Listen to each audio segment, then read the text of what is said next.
மக்களை நீங்க நேரடியாக போய் சந்திச்சிட்டு இருக்கீங்க. இன்னொரு பக்கம் மனோ தங்கராஜ் அவர்களுக்கு இந்த மத தலைவர்கள் ப்ரொமோஷன் பண்ணிட்டு இருக்காங்க. இந்த மத தலைவர் பண்ணக்கூடிய ப்ரொமோஷனை நீங்க எப்படி எதிர்கொள்வீங்க? உங்களுடைய இந்த ஒவ்வொருத்தரை சந்திச்சு பேசுறது அது மக்கள் மத்தியில் ஒரு மாற்றத்தை ஏற்படுத்தும் அப்படின்னு நினைக்கிறீங்க? நாம சொல்றது நம்முடைய அன்பு மக்கள்கிட்ட நீங்க உங்களுடைய விருப்பப்பட்ட மார்க்கத்தை பின்பற்றுங்க, போதகரை நம்பாதே போதகத்தை நம்பு அப்படிங்கிற ஒரு வாசமும் இருக்குது.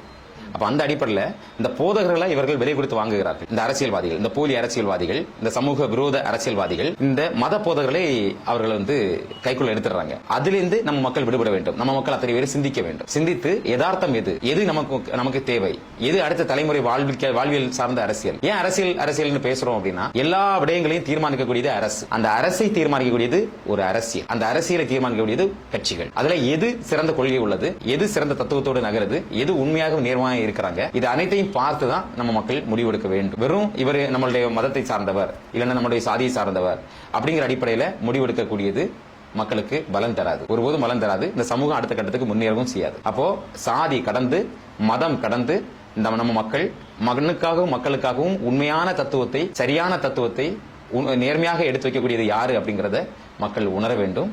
அப்படி உணர்ந்து வாக்களித்தால் தான் ஒரு நல்ல ஜனநாயகத்தை இந்த நிலத்தில் நிறுவ முடியும். நல்ல ஒரு அரசு வரும். அந்த அரசை, ஒரு நல்ல அரசை இந்த மண்ணில் நிறுவுவதற்கான முயற்சியில் தான் நாம் தமிழர் கட்சி தொடர்ச்சியாக 14 ஆண்டுகளாக செயல்பட்டு வருகிறது. ஆனா நாம் தமிழர் கட்சி கொண்டு வரக்கூடிய திட்டங்களை, செயல்பாடுகளை இந்த அரசின் ஊடகங்கள் வெளியே காட்டாது. ஏன்னா காட்டிட்டோம்னா மக்கள் விழிப்புணர்ச்சி அடைஞ்சிருவாங்க. விழிப்புணர்ச்சி அடைஞ்சிருந்தா ஒரு புரட்சி வெடிக்கும். புரட்சி வெடிச்சா இவர்களை தூக்கி வீசி விடுவார்கள். நம்ம இனம் சாராதவர்கள் தான் இவர்கள். ஒரு தேசிய இனம் அப்படின்னா ஒரு மொழியை தாய்மொழியாக கொண்ட மக்களின் தொகுப்பு தான் ஒரு இனம். அதே போல உலகில் பல்வேறு தேசிய இனங்கள் இருக்கின்றன. ஒவ்வொரு தேசிய இனத்தையும் அந்த இனத்தை சார்ந்தவர் தான் நிர்வாகம் செய்து கொண்டிருக்கிறார்கள், அந்த இனத்தின் தலைவர்களாக இருந்து கொண்டிருக்கிறாங்க.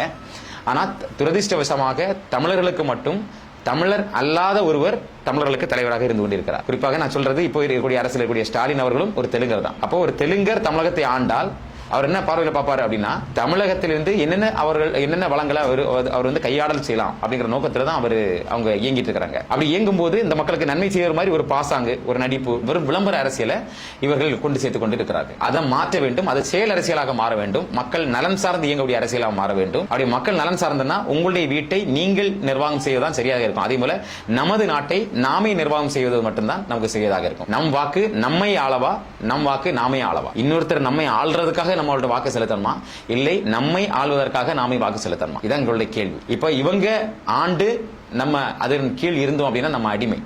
இதே நேரத்தில் இவர்கள் ஆட்சியிலிருந்து தூக்கி வீசிவிட்டு நாமே நம்மளுடைய நிர்வாகம் செய்வது மட்டும்தான் நம் நிலத்தை பாதுகாக்க, நம் மக்களை பாதுகாக்க, நம்மளுடைய இயற்கை வளங்களை பாதுகாக்க ஏதுவாக அமையும். இதுதான் அடிப்படை.